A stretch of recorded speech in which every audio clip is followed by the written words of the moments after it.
हैं stone age के बारे में। स्टोन एज ये हमने नोट्स बनाया है, मतलब स्टैंडर्ड बुक्स भी इंक्लूडेड हैं इसमें, और एनसीईआरटीज़ के भी डाटा इंक्लूडेड है इसमें, और घटना चक्र के भी डाटा इसमें इंक्लूडेड है। ठीक है, अब स्टोन एज के बारे में पढ़ते हैं, और एकदम क्रोनोलॉजिकल आर्डर में है। मतलब आप अगर इसको एक बार पढ़ लेंगे, 2-3 बार पढ़ लेंगे, तो मतलब इजीली सारे क्वेश्चंस इसी से आएंगे लगभग लगभग। अब कोई कुछ कह तो नहीं सकता, लेकिन कोशिश मैं ये किया हूँ कि इसी में से आए। देखिए, प्री हिस्टोरिक और प्रोटो हिस्टोरिक पीरियड, मतलब ऐसे पीरियड्स जिनके बारे में हम लोगों को कम जानकारी है, या जिनका हम लोग सिर्फ अंदाज़ा लगा सकते हैं। जैसे छोटे छोटे चीज़ें मिली हों, अंदाज़ा लगाया जा रहा हो, जैसे कि हो सकता है ये चीज़ें हुई हों, तो बस इसका कोई रिटन एविडेंस नहीं है। बस हम क्या कर रहे हैं भी अगर रिटन एविडेंस, तो हम लोग उसके बारे में उसको पढ़ नहीं पा रहे हैं, ठीक है, या हम लोग उसको डिकोड नहीं कर पाए हैं अभी तक। ठीक, देखिए, the period without documented evidence, मतलब ऐसे पीरियड जिनके डॉक्यूमेंटेड एविडेंस नहीं है, उन्हें क्या कहा जाता है? प्री हिस्टोरिक पीरियड, उन्हें प्री हिस्टोरिक पीरियड कहा जाता है। अब प्रोटो हिस्टोरिक पीरियड कौन सा है? The period has evidence of A script, मतलब एंड दैट इज अनडिसाइफर्ड, मतलब ऐसा पीरियड जिसका स्क्रिप्ट तो है हम लोगों के पास, लेकिन अभी वो डिसाइफर्ड नहीं है, मतलब हम लोगों ने उसको डिकोड नहीं कर पाया है। Referring to the time between prehistoric and historical period, ये किस पीरियड के बीच में है? Prehistoric. Prehistoric period क्या है? इसका डॉक्यूमेंटेड एविडेंस नहीं है। हिस्टोरिक पीरियड क्या है? इसका डॉक्यूमेंटेड स्क्रिप्ट है। इन दोनों के बीच में कौन सा पीरियड आता है? Proto historic period. ठीक, the period with documented descriptions is known as historic period. जिस पीरियड का डॉक्यूमेंटेड मतलब लिखा हुआ है, वो उसे क्या कहते हैं हम लोग? हिस्टोरिक पीरियड कहते हैं। The stone as falls under pre historic period. ये जो स्टोन एज है वो कहाँ किस एज में आता है या किस पीरियड में आता है? Prehistoric period. मतलब स्टोन एज का हम लोग के पास डॉक्यूमेंटेड एविडेंसेस नहीं है, बस हम इनका अंदाज़ा लगाते हैं। ठीक, अब देखिए, the Indus valley civilisation and copper age culture belong to proto historic period. जो इंडस वैली आईवीसी है, इंडस वैली सिविलाइजेशन और कॉपर एज, ये किस में आता है? प्रोटो हिस्टोरिक पीरियड में आता है। मतलब अभी देखिए, तमिलनाडु के मुख्यमंत्री ने $1 मिलियन का इनाम रखा है कि जो इंडस वैली सिविलाइजेशन का जो लिपि है उसको डिकोड कर दिया। ठीक, अब देखिए, प्रोटो हिस्टोरिक है, यानी कि इसके मतलब डॉक्यूमेंट्स हैं, लेकिन हम लोगों ने क्या किया है? उसको डिकोड नहीं कर पाया है। स्क्रिप्ट है, लेकिन वो हम लोगों को पता ही नहीं है कि उसमें लिखा क्या है। The historical period in India began around the 6th century BC, मतलब हम लोगों को 6th century BC के से लगभग ये पता है कि डॉक्यूमेंट्स अवेलेबल हैं और हम लोगों ने उनको डिकोड कर पाया है। ठीक है, मतलब भारत की बात हो रही है, तो हम लोगों के हिस्टोरिकल पीरियड कब से स्टार्ट होता है? 6th century BC से। ठीक, अब stone age civilization in India, research on the stone age civilization in India began in 1863। जो हम लोगों के स्टोन एज का खोज या स्टोन एज के बारे में हम लोगों को पता कब से शुरू हुआ? 1863 से, मतलब हम लोगों को एविडेंस मिलना शुरू हुआ। ठीक, कब से? 1863 से। The stone as is categorised into 3 part based on 2 differences. अब स्टोन एज के भी लगभग 3 पार्ट्स किए गए हैं। स्टोन एज किस में है? प्री हिस्टोरिक पीरियड में है, और इसमें भी 3 पार्ट्स किए गए हैं। किस बेसिस पे? जो टूल्स मिले हैं, ठीक, उनके डिफरेंसेस पे। देखिए क्या है वो? पैलियोलिथिक पीरियड, दूसरा मेसोलिथिक पीरियड, तीसरा नियोलिथिक पीरियड। अब ये क्या होता है आगे देखा जाए। अब पैलियोलिथिक पीरियड भी कितने में डिवाइड हुआ है? 3 स्टेजेस में। कौन सा? लोअर पैलियोलिथिक पीरियड, इसमें क्या कौन कौन से टूल्स थे? हैंड एक्स, क्लीवर और चॉपर। अब देखते हैं हम लोग लोअर पैलियोलिथिक पीरियड में क्या कौन कौन से टूल्स थे। इसमें थे कुल्हाड़ी, क्लीवर, चाकू की तरह जो ऐसे नहीं ऐसे होता है, अरे मतलब धारदार एकदम, ठीक, चाकू की तरह, और चॉपर, ठीक। ये सब किसके टूल्स थे? लोअर पैलियोलिथिक पीरियड के। एक बार फिर से हम लोग देखते हैं कि लोअर पैलियोलिथिक पीरियड के कौन कौन से टूल्स थे। कुल्हाड़ी थी, चाकू की तरह एक क्लीवर था, चॉपर था, ठीक। चॉपर हम लोग जानते हैं प्याज व्याज काटते हैं, अभी चिकन विकन काटते हैं। मिडिल पैलियोलिथिक पीरियड में क्या था? इसमें थे पॉइंट्स, बोरर और स्क्रैपर, मतलब छेनी हथौड़ी का इस्तेमाल बहुत ज़्यादा होता था इसमें, ठीक। अपर पैलियोलिथिक पीरियड में कौन से थे? इसमें नक्काशी के बनाने के लिए ब्यूरियंस थे, मतलब जैसे जो लकड़ी वकड़ी पे ना नक्काशी बनाया जाता है, लकड़ी हुआ, पत्थर हुआ, इन सब चीज़ों पे, तो वो अपर पैलियोलिथिक पीरियड में मिले हम लोगों के। अब देखिए, chopper, chopping pebble tools were first found in the Sohan river valley of Punjab, Pakistan. पहले तो ये भारत ही था। तो देखिए जो मतलब वो चीज़ें जो चॉप करने के लिए, मतलब काटने के लिए मिली, पेबल टूल्स, वो किसके? कंकड़ पत्थर के बने थे। तो वो कहाँ मिले सबसे पहले? सोहन रिवर वैल्यू पे। और ये कहाँ है सोहन रिवर वैल्यू? पंजाब, पाकिस्तान में है, ठीक। तो चॉपर सबसे पहले, ये चॉपर चॉपिंग कहाँ मिला? ये मिला सोहन रिवर वैल्यू पे, ठीक। Hand axes were found in Pallavaram and Attirampakkam near Chennai in Tamil Nadu. जो हथौड़ी मिली वो कहाँ हम लोग को मिली? पल्लावरम और अत्तिरंपक्कम, कहाँ? चेन्नई के पास, तमिलनाडु में, ठीक। ये याद याद रखिएगा कि जो हम लोग को चाकू की तरह या काटने के लिए सबसे पहले कहाँ मिला? सोहन वैल्यू में मिला, सोहन रिवर वैल्यू पे मिला, पाकिस्तान, पंजाब में है। और हम लोगों को हथौड़ी कहाँ मिली? पल्लावरम और अत्तिरंपक्कम, चेन्नई, तमिलनाडु पे, ठीक। और टूल कौन कौन से थे? क्लीवर्स, ठीक, क्लीवर्स और स्क्रैपर, स्क्रैपर नहीं जो रगड़ा जाता है, ठीक। अब आगे देखते हैं की figures and discoveries. Robert Bruce Foote, ये कौन थे? ब्रिटिश जियोलॉजिस्ट और आर्कियोलॉजिस्ट थे। रॉबर्ट ब्रूस फूट कौन थे? जियोलॉजिस्ट थे और आर्कियोलॉजिस्ट थे। इन्होंने ही आर्कियोलॉजिकल सर्वे ऑफ इंडिया का स्टार्ट किया था। ये मतलब इंडिया, उसके अध्यक्ष तो पहले आगे बन के दूसरे बने, लेकिन इन्होंने सबसे पहले डिस्कवरी चालू शुरू की, ठीक। Yale Cambridge team led by doctor Terra conducted important research in Sohan valley of in 1935, मतलब सोहन वैली जहाँ हम लोगों को वो चॉपिंग मिला था, वो किसके द्वारा शुरू किया गया था? डॉक्टर टेरा के द्वारा, ठीक।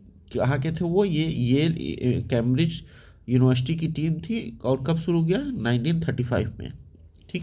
Belan valley research was directed by G R Sharma of Allahabad university. और ये बेलन वैल्यू का जो रिसर्च टीम थी वो किसके द्वारा डायरेक्टेड थी? जी आर शर्मा।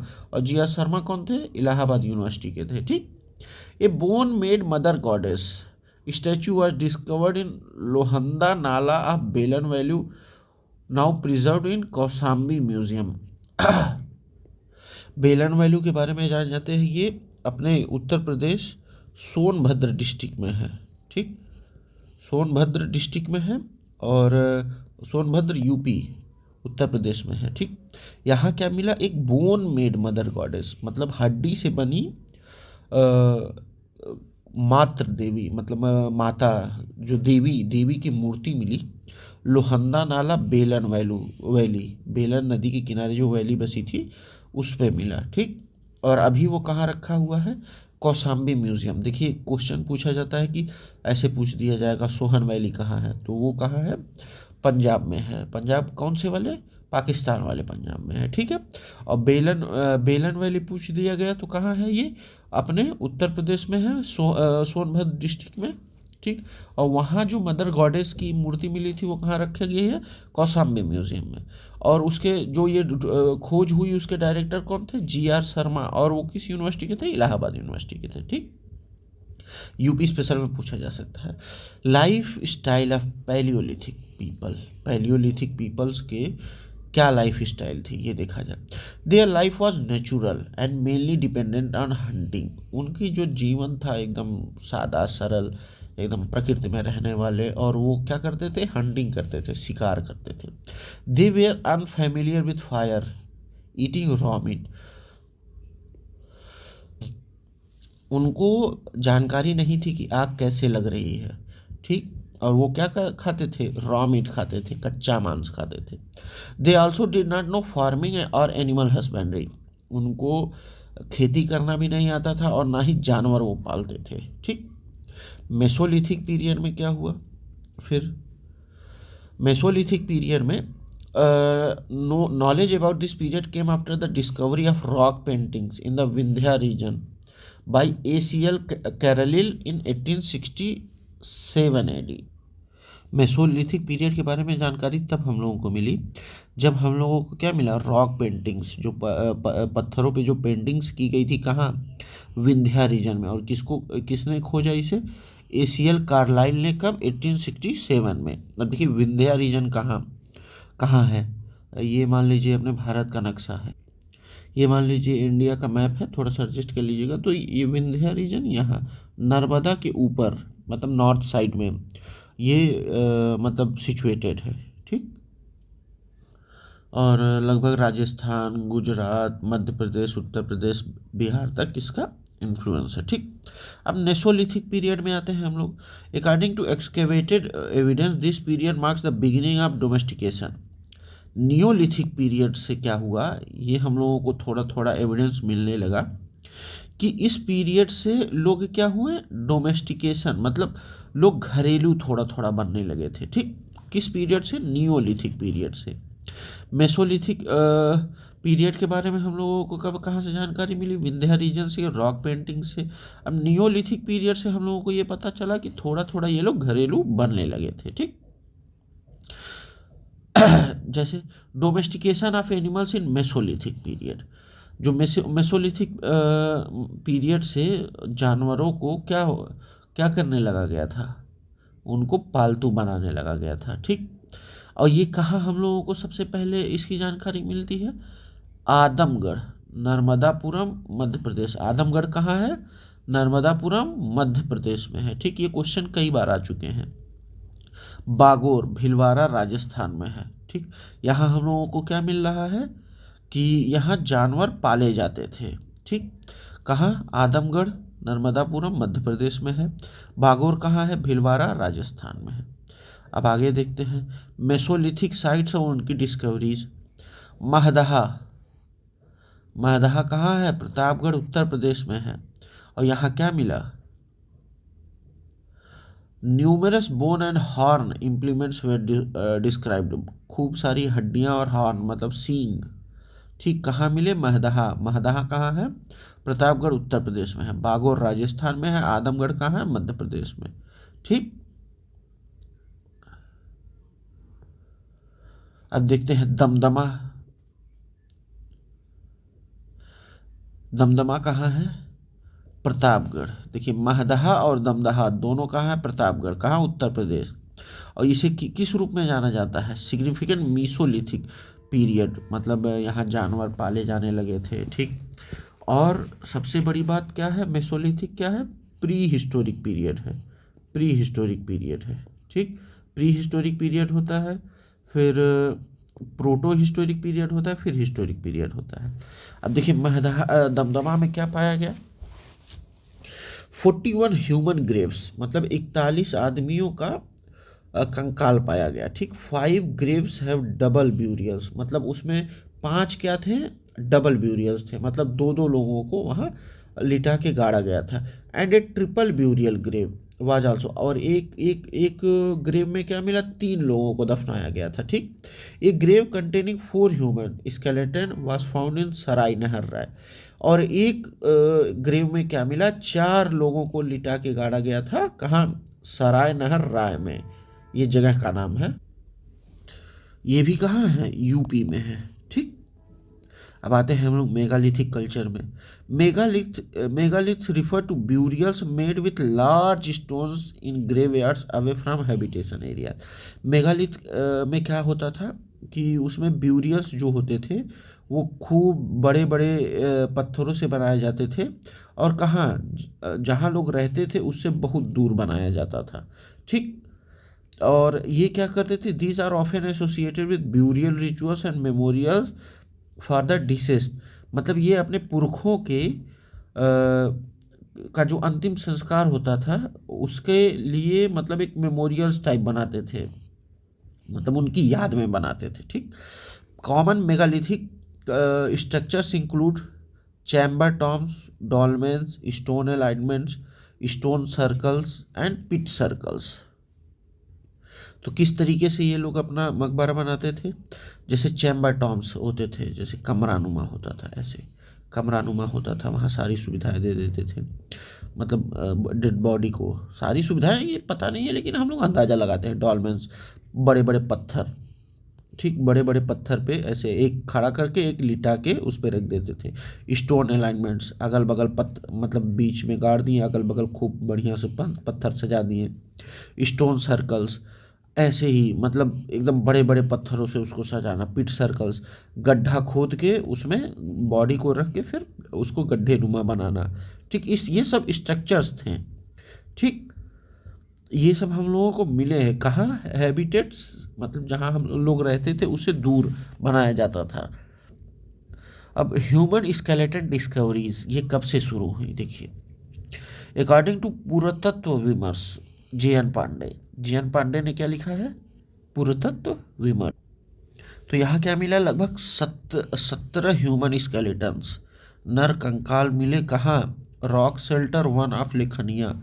मतलब पहले रॉक सेंटर में, मतलब नाम है रॉक शेल्टर वन ऑफ लेखनिया। लेखनिया कहाँ है, विंध्या रीजन में है, और लेखनिया उत्तर प्रदेश में है। ठीक। और कुछ स्केलेटन किस कंडीशन में थे, प्रिस्टाइन, अदर वेयर वार्प्ड। ये कुछ मतलब कुछ स्केलेटन्स ऐसे थे जो मतलब जिनको रिकवर करने में बहुत परेशानी हो रही थी, बहुत प्राचीन टाइप हो गए थे, मतलब बहुत पुराने हो गए थे, और कुछ क्या थे, डैमेज हो गए थे। ठीक। कुछ डैमेज हो गए थे। According to John R Lucas, university of Oregon USA. मतलब जॉन आर लुकास कौन है, कौन थे वो, ओरिगोन यूएसए के प्रोफेसर थे या वहाँ के शोधकर्ता थे। Remains of 27 human skeletons were found in Lekhania. मतलब लगभग 27 लोगों का नर कंकाल लेखनिया में मिला था। अब आगे आते हैं हम लोग भीमबेटका रॉक शेल्टर्स। ये कई बार हम लोग पढ़ेंगे आगे चल के। ठीक। और इसके बारे में कई क्वेश्चंस पूछे जाते हैं। देखिए, ये कहाँ लोकेटेड है, located in Raisen district of Madhya Pradesh, MP में भीमबेटका रॉक शेल्टर लोकेटेड है। रिकॉग्नाइज्ड है UNESCO world heritage centre. Bhimbetka को क्या कई बार क्वेश्चन पूछा जा चुका है, किस तौर पे वो किया गया, यूनेस्को के वर्ल्ड हेरिटेज साइट के रूप में नामित किया गया था कब, 2003 में। Contains earliest traces of human life in the Indian सब कॉन्टिनेंट। ये मतलब ये बताता है कि बहुत पहले से इन, मतलब कितना पहले भारत में लोग रहने लगे थे। इसका सोर्स कहाँ मिलता है हम लोगों का, भीमबेटका रॉक शेल्टर्स में। ठीक। Rock art feature images of animal like elephant, sambar, deer etcetera. और इस भीमबेटका पे कौन कौन से रॉक आर्ट पे इमेजेस मिलते हैं जानवरों के, हाथी के, सांभर के, डियर, हिरन के, इन सब के। अब आते हैं हम लोग एग्रीकल्चर इन नियोलिथिक एज। यहाँ से एग्रीकल्चर चालू हो गया था, जानवरों को पालना शुरू हो गया था। Grains were first produced in the neolithic age. मतलब सबसे पहले अनाज कहाँ से प्रोड्यूस हुआ, नियोलिथिक एज में हम लोगों को पता चला कि अनाज इस पीरियड में उगाने लगे थे लोग। Marking the beginning of agriculture, मतलब नियोलिथिक पीरियड को बिगिनिंग ऑफ एग्रीकल्चर पीरियड के नाम मतलब से भी जाना जाता है। अब जैसे नियोलिथिक साइट कौन कौन सी हैं जहाँ हम लोगों को सबसे पहले एग्रीकल्चर के ट्रेसेस मिलते हैं, जैसे अनाज के, तो कोल्डिहवा और मेहरगढ़। ठीक। और यहाँ कौन कौन से मिले थे एविडेंस, चावल के, गेहूं के। ठीक।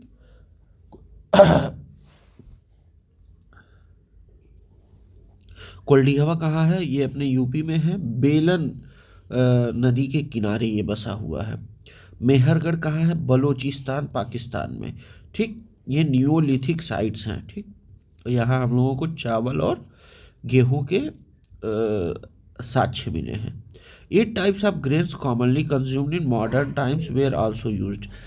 8 टाइप के ग्रेन्स मतलब कॉमनली यूज होते थे। क्या? Barley, wheat, maize, millet, sorghum, mustard, oat and rice. ठीक, these crops initially grew as wild weeds but were later cultivated intentionally. पहले तो ये सब वैसे ही जामते वामते थे, काट वाट के खाते थे, लेकिन आगे चल के इन लोगों को कल्टीवेट किया जाने लगा, मतलब इनकी खेती करने लगी। ठीक, earliest evidence of agriculture in India. India में सबसे पहले एग्रीकल्चर का सबसे पहले कहाँ स्रोत मिला? तो ये मिला लहुरा देवा। कहाँ है? संत कबीर नगर, उत्तर प्रदेश में है। कहाँ, कौन सी जगह है? सबसे पहले हम लोगों को इंडिया में एग्रीकल्चर के एविडेंस मिले लहुरा देवा, संत कबीर नगर, उत्तर प्रदेश में। अब देखिए, evidence of rice cultivation dates back to 9000 to 700 BC। अब देखिए, earlier evidence of wheat was found at Mehrgarh Balochistan. मतलब गेहूं सबसे पहले कहाँ मिला था? मेहरगढ़। मेहरगढ़ कहाँ है? बलूचिस्तान पाकिस्तान में है। कब मिला था? 7000 BC के करीब। ठीक, और राइस कब मिला था? 9000 से लेके 7000 BC के बीच में कभी। ठीक है, earliest rice evidence was discovered on the bank of बेलन रिवर। कहाँ? बेलन रिवर।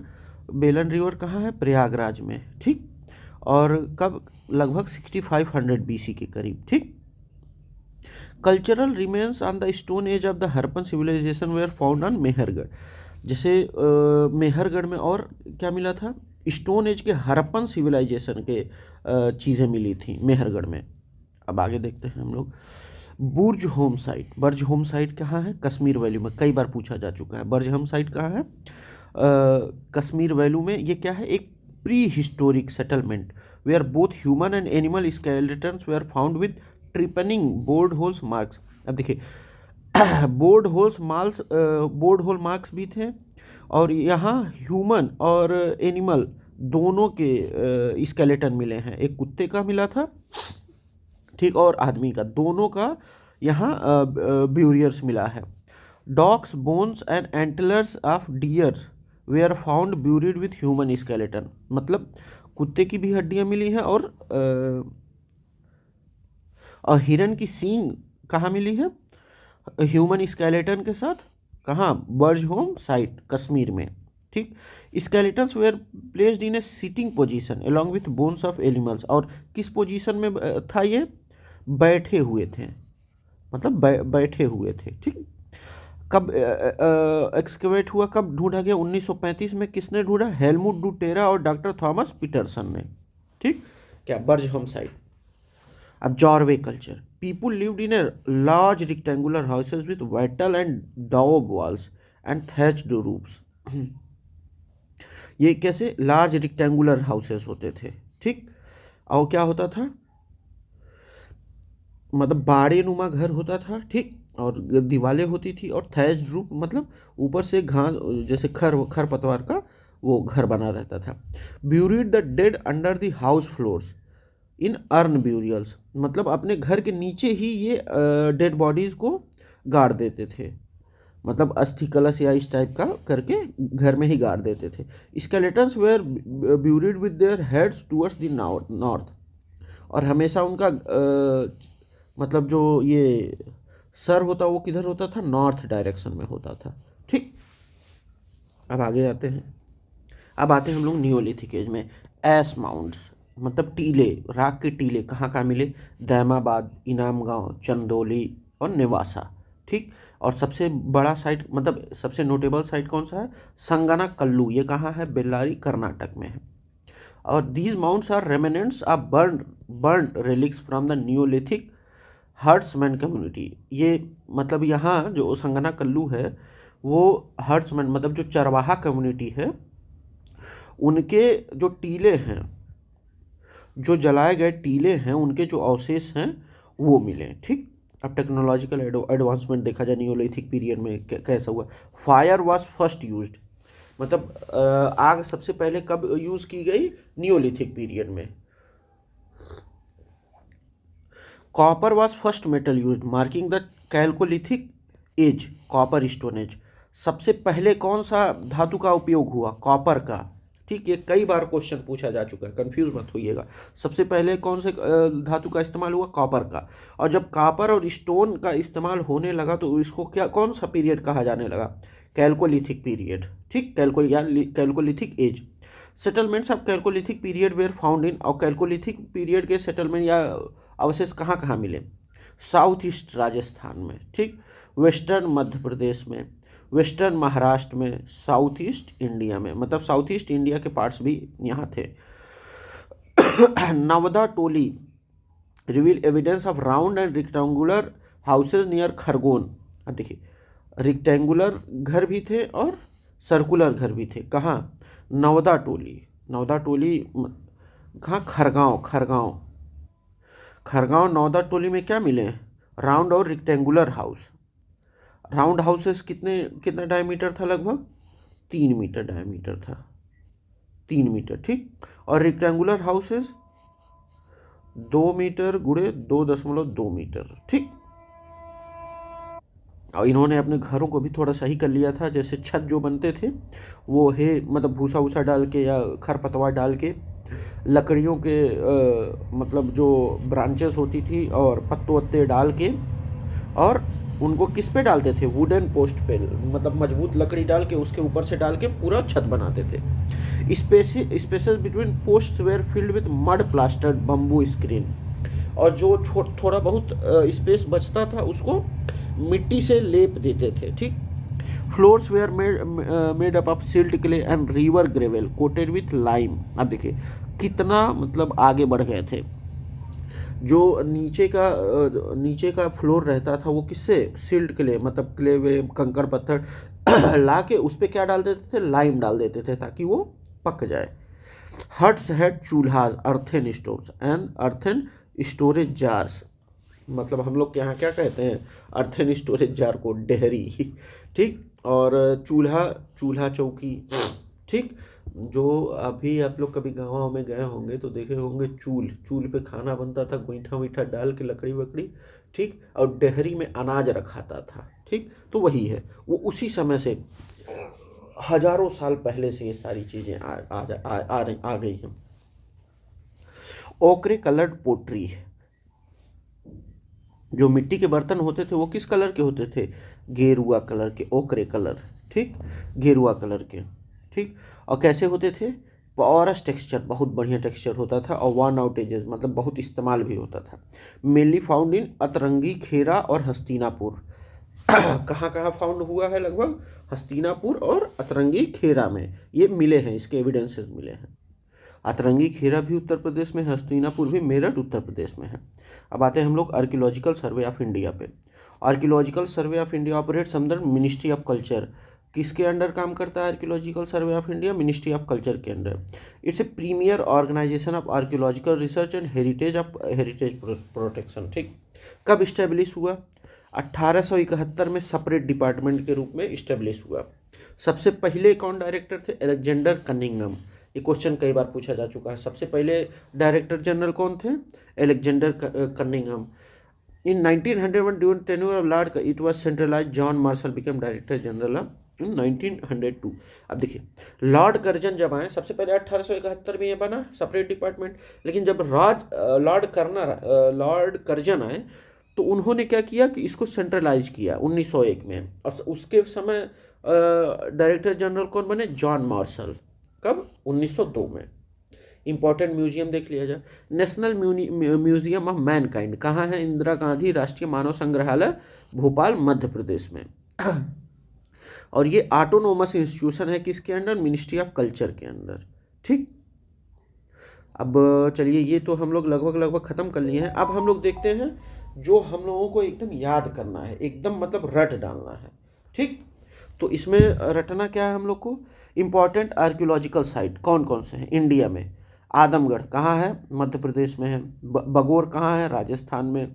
महदहा कहाँ है? उत्तर प्रदेश में। दमदमा कहाँ है? उत्तर प्रदेश में। साई नहर राय कहाँ है? उत्तर प्रदेश में। बरजहुम कहाँ है? कश्मीर में। दैमाबाद कहाँ है? महाराष्ट्र में। इनाम गाँव कहाँ है? महाराष्ट्र में। चंदोली कहाँ है? महाराष्ट्र में। निवासा कहाँ है? महाराष्ट्र में। संगनाकल्लू कहाँ है? कर्नाटक में। पिकलीहल कहाँ है? कर्नाटक में। उतनूर कहाँ है? कर्नाटक में। भीमबेटका कहाँ है? मध्य प्रदेश। लहुरा देव उत्तर प्रदेश। कोल्हीदवा उत्तर प्रदेश। अतरंगी खेड़ा उत्तर प्रदेश। हस्तिनापुर उत्तर प्रदेश। नौदा टोली मध्य प्रदेश। पाकिस्तान में कौन कौन से हैं? मेहरगढ़ बलूचिस्तान। सोहन रिवर वैलू पंजाब पाकिस्तान में ही है। अब जो हम लोगों ने पढ़ा है, रॉबर्ट ब्रूसफुट कौन थे? ब्रिटिश जियोलॉजिस्ट और आर्कियोलॉजिस्ट थे। कैरलाइल कौन थे? रॉक पेंटिंग्स, भीमबेटका की रॉक पेंटिंग्स इन्होंने ही वो की थी 1867 एडी में। जयनारायण पांडे कौन? पुरातत्व विमर्श के लेखक हैं। जे.एन. पांडे आर्कियोलॉजिस्ट हैं। Helmut de Terra Burzahom, Thomas Paterson और हरमुट जू टेरा हेलमुट डू टेरा ने क्या बर्जहोम की खोज की, समझ लीजिए। लुकास ने ओरिगोन के। Alexander Cunningham first director general of ASI. John Marshall director general of ASI 1902 में। कनिंघम कब? 1871 में। ठीक। John Lord Curzon centralised ASI 1901 में। ठीक। आर्कियोलॉजिकल ये इंदिरा गांधी राष्ट्रीय मानव संग्रहालय कहाँ है? भोपाल में। UNESCO world heritage site Bhimbetka कब बना? 2003 में। अब ऊपर जो हम लोगों ने पढ़ा उसको डेट्स के साथ साथ कैसे रिवाइज किया जाए और किस तरीके से अपने मन में बैठाया जाए, इसको देखा जाए। ठीक। प्री हिस्टोरिक पीरियड, ये कब मतलब प्री हिस्टोरिक पीरियड जिसके रिटन एविडेंसेस नहीं है, बस थोड़ा बहुत हम लोगों को एविडेंसेस थोड़ा सा मिल जाते हैं कि इस समय आग लगी होगी, नहीं लगी होगी, क्या हुआ होगा, क्या नहीं हुआ होगा उसके। तो ये कब हुआ होगा? लगभग 3000 BCE से पहले के का जो एज है उसे प्री हिस्टोरिक पीरियड कहते हैं, जहाँ नो रिटन एविडेंसेस है। प्रोटो हिस्टोरिक पीरियड, जहाँ मतलब स्क्रिप्ट तो है हम लोगों के पास, एविडेंसेस भी हैं, लेकिन हम लोगों को पता नहीं क्या लिखा हुआ है। तो ये कब? अराउंड 3000 BCE से 1500 BCE तक। अनडेसिफर्ड स्क्रिप्ट्स जैसे इंडस वैली सिविलाइजेशन के, मतलब हम लोगों को पता नहीं है, स्क्रिप्ट उसकी अनडेसिफर्ड है, मतलब अभी डिकोड नहीं हुई है। हिस्टोरिक पीरियड क्या है? आफ्टर 1500 BCE, मतलब 1500 ईस्वी के बाद इसका क्या है? डॉक्यूमेंटेड हिस्ट्री यहाँ से शुरू होती है लगभग। स्टोन एज कब से कितने में वो हुआ? स्टोन एज क्या है? प्री हिस्टोरिक पीरियड है। तो पहले पैलियोलिथिक पीरियड के बारे में देखा जाए, ये कब से? 2 मिलियन BCE से 10,000 BCE के बीच का जो पीरियड है वो क्या है? पैलियोलिथिक पीरियड है। अब मेसोलिथिक पीरियड के बारे में देखते हैं। मेसोलिथिक पीरियड में क्या होने लगा था? इसमें तो मान लीजिए हथियार, ये हथौड़ी छीनी विनी बन गई थी। इसमें क्या था कि जानवरों को पालने लगे थे। न्यूलिथिक पीरियड 8000 BCE से 2000 BCE, इसमें आग की खोज हो चुकी थी लगभग। ठीक। आदमी अनाज भी ढूंढ लिया था, मतलब पकाना, मतलब उसको उगाना। ठीक। जानवर भी पालने लगा था। अब आते हैं चैल्कोलिथिक एज में। इसमें सब कॉपर स्टोनेज, सबसे पहले धातु कौन सी खोजी गई थी? कॉपर। कब से कब पीरियड है ये? 300 BCE से 1500 BCE। आर्कियोलॉजिकल साइट देखते हैं। आदमगढ़ मध्य प्रदेश। आदमगढ़ कहाँ है? मध्य प्रदेश में। यहाँ क्या है मिला है? डोमेस्टिकेशन ऑफ एनिमल्स, जानवरों के पालने की एविडेंसेस मिले हैं। ठीक। बगोर कहाँ है? राजस्थान में। Largest Mesolithic site. Mesolithic site क्या है? जहाँ जानवरों को जानवरों के पालने के एविडेंसेस मिले हैं और डोमेस्टिकेशन के वो मिले हैं, ट्रेसेस मिले हैं। मेहरगढ़ कहाँ है? बलूचिस्तान पाकिस्तान में। यहाँ क्या? गेहूँ उगाने का मतलब एविडेंस मिला है। कहाँ है मेहरगढ़? बलूचिस्तान पाकिस्तान में। बेलन वैली कहाँ है? उत्तर प्रदेश में। चावल के खेती के एविडेंस मिले हैं। लहुरा देव कहाँ है? उत्तर प्रदेश संत कबीर नगर में सबसे पहले चावल के खेती के एविडेंसेस मिले हैं यहाँ। दमदमा कहाँ है? उत्तर प्रदेश। ये क्या है? ब्यूरियल्स हैं यहाँ, मतलब गाड़े गाड़े गाड़े गए हैं लोग। बरजहोम कश्मीर नियोलिथिक साइट है। और यहाँ कुत्ते, हिरन की सींग, आदमी को गाड़ा हुआ मतलब मिला है। कब खोजा गया? हेलमेट डी टेरा और थॉमस पीटरसन द्वारा 1935 में। भीमबेटका कहाँ है? मध्य प्रदेश में। रॉक शेल्टर्स हैं यहाँ, रॉक पेंटिंग्स भी मिली हैं। ठीक। यूनेस्को वर्ल्ड हेरिटेज साइट कब डिक्लेयर किया गया? 2003 में। नौदा टोली कहाँ है? मध्य प्रदेश में है। कैल्कोलिथिक सेटलमेंट है, मतलब कॉपर का इस्तेमाल यहाँ देखने को मिला है नौदा टोली में। अतरंगी खेरा कहाँ है? उत्तर प्रदेश में है। ओसीपी कल्चर ठीक। हस्तिनापुर ओसीपी कल्चर मतलब जो गेरुआ रंग का वो पोट्री मिली है, मिट्टी के बर्तन मिले हैं, वो यहाँ से मिला है। हस्तिनापुर से भी मिला है। Painted grey ware culture. ठीक। अब आगे हम लोग देखते हैं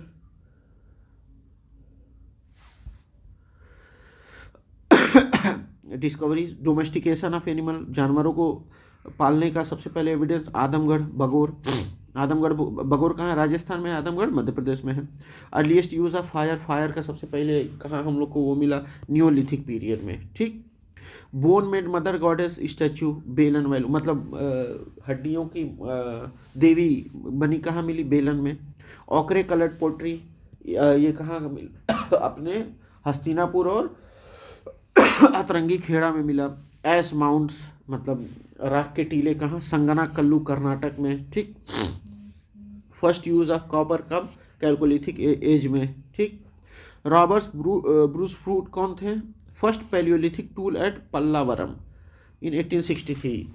मतलब सबसे पहला टूल कहाँ मिला था? पल्लावरम तमिलनाडु, चेन्नई के पास। किन्होंने खोज किया था? फूट ने।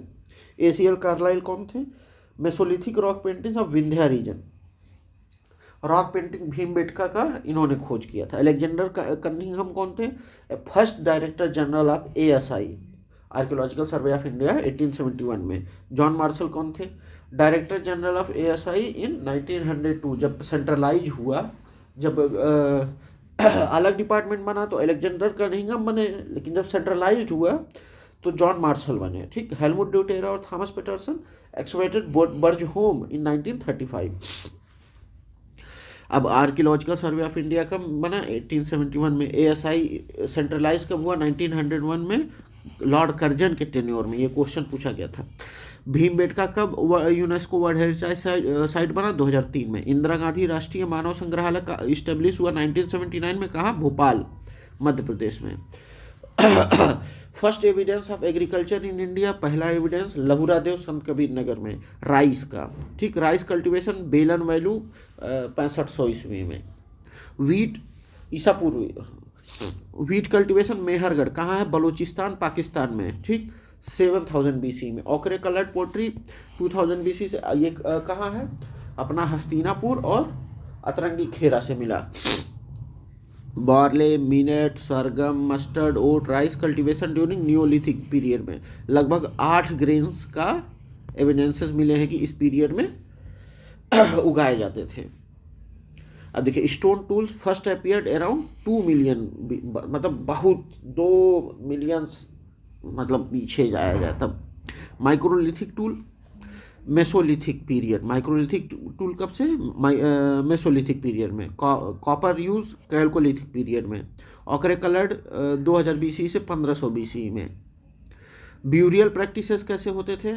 दमदमा डबल और ट्रिपल ब्यूरियल्स, कहीं कहीं तो 4 लोगों का एक साथ गड़ा हुआ पाया गया है। दमदमा। बर्जहोम पिट ब्यूरियल्स विथ एनिमल्स, गड्ढे खोद के गाड़ने का, और वो भी जानवरों के साथ। कहाँ है ये? जम्मू कश्मीर में है। एस माउंट कहाँ? संगना कल्लू तमिलनाडु, अरे सॉरी कर्नाटका। ठीक। रॉक आर्ट भीमबेटका कहाँ है? मध्य प्रदेश।